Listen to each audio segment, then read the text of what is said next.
Hi everyone, let's go over my bullish and bearish Elliott Wave scenarios on Bitcoin. So at the moment in the market, there's a bit of a thing going on as everyone is looking for triangles. But that is also my problem, because if everyone is looking at the same pattern, what are the probabilities for it actually playing out? Therefore, I have a couple of other scenarios I do like to show you before I talk about the triangles, as I have a feeling that the other scenarios have a higher probability than the triangles. Starting with this WXY over here, where we have a zigzag in a wave W, triangle in a wave X, and then a flat structure in a wave Y. In this scenario, the invalidation is price moving above wave A or below wave B, as we first want to finish a wave C, D, and then eventually a wave E. Now, this is quite an interesting scenario, as this creates a fake out of the bigger triangles, because with the bigger triangles, we are looking for an A, B, C, D, E, and then you look for continuation. But instead of a valid breakout and continuation, you're going to get a fake out and a move towards the downside. Same is true with the other triangle, A, B, lower C, D, and E, where then price expected is moving towards the upside, but instead we fake out and move towards the downside, right? And then as price then moves towards the downside in a flat structure, we have a 3-wave A, 3-wave B, 5-wave C, we are looking for support and then a move back towards the upside. So it's pretty much a fake out at the high, fake out at the low, and then continuation to the upside. In this particular scenario, we are looking for a triangle, and in this case, the triangle is then your wave X.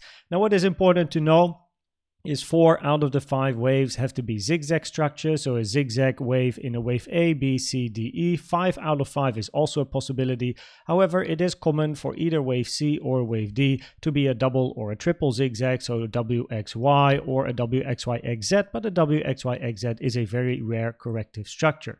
It has to be said that price at the moment is testing resistance over here and still locally also building some bullish CVD divergences. If price is passing this resistance here, there is not too much left before we actually are at the high of wave A and therefore the invalidation for wave X.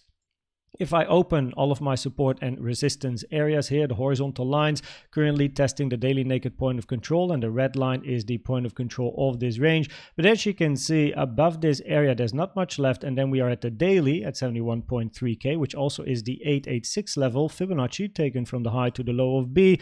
And therefore, we are very close to the triple top over here. So it does increase probabilities to take the liquidity at the triple top if we pass the resistance over here, which of course has a negative impact on the scenario that I have on my chart at the moment. The second scenario is a WXY as well, but in this scenario, wave X is another triangle. Wave X is already finished and we are looking for a wave Y.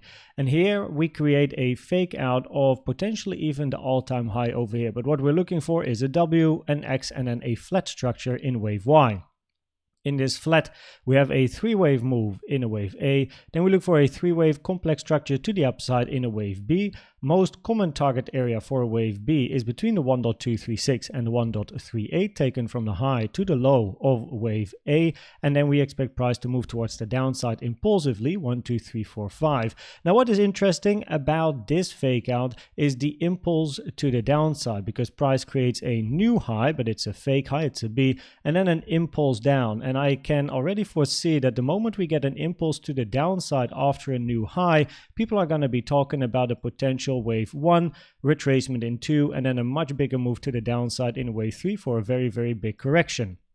Instead, we are then looking for a wave C, take some liquidity, and then find support to look towards the upside. Of course, in all cases, we are always looking for proof of resistance and proof of support. On this channel, we don't catch knives, YOLO or FOMO, right? We all have our plan and strategy. Stick to that unless that, of course, is your plan.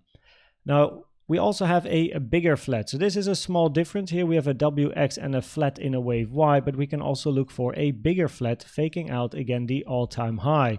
3-wave structure in A, WXY structure in B, and then a 5-wave C to the downside.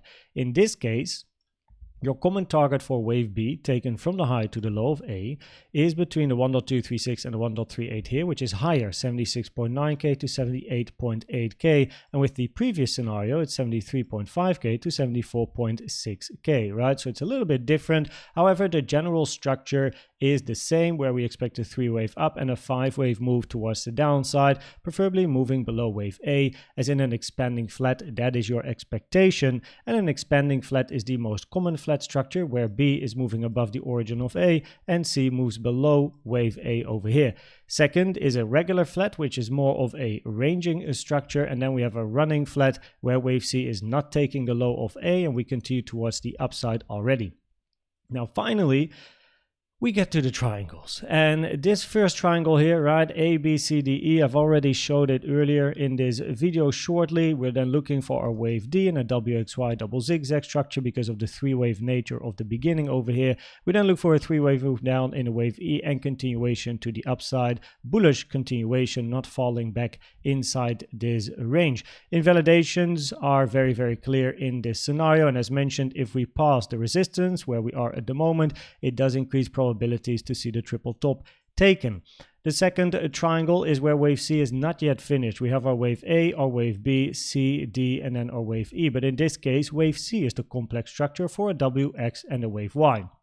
This triangle for me, however, does have lower probabilities compared to the previous triangle, also because of what we see here locally, right? This resistance pretty much has to hold, because if we pass this again, we might actually hit the invalidation. Now, a scenario I only have in my mind, but I do like to share it, is the most bullish scenario, which also has the lower probability scenario at the moment, which is that we have a WXY that is already finished, where here we are looking for a flat, so somehow this needs to be a 5-waver, much higher probability this is a 3-waver. Then we have our X 3-wave and our Y being a 3-wave as well. Y is here a zigzag, while our wave W is then a flat structure and a running flat, which is a very rare structure. But then you would look for continuation. But as you can hear in my words and the choice of words, it's rare as a running flat, right? This looks much better as a 3-wave, not a 5-wave.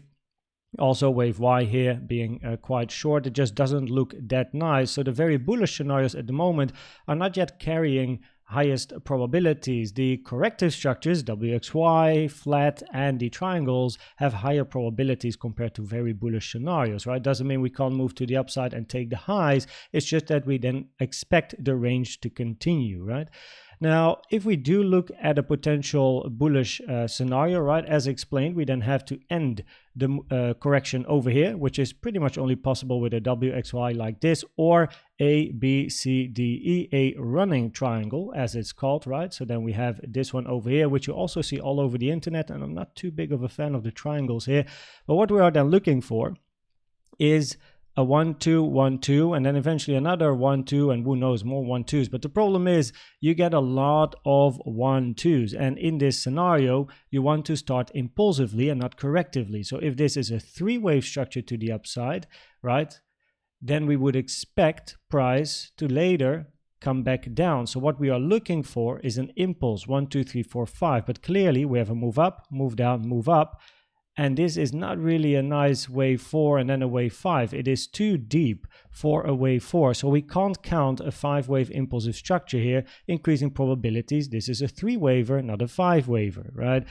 And if this is a 3-wave structure, the only very bullish scenarios that you can get, the bullish scenario you can get is a diagonal, where this is your wave 1, then you look for a wave 2, then a 3, then a 4, and then a 5. This is still potentially on the cards, but it's very, very early to tell. I personally only like to look for diagonals when that wave 4 is finished, 1, 2, 3, 4, and then eventually a potential 5. You preferably want to see volume declining in a diagonal as well. So at the moment, we're not yet really thinking about something like a diagonal for a much more bullish outcome, where you're not going to continue in this bigger range, but you're actually going to escape outside of this range. And also the fact that you have to look for so many 1, 2s, 1, 2, 1, 2, and then over here another 1, 2, and who knows more, it makes it very, very unlikely.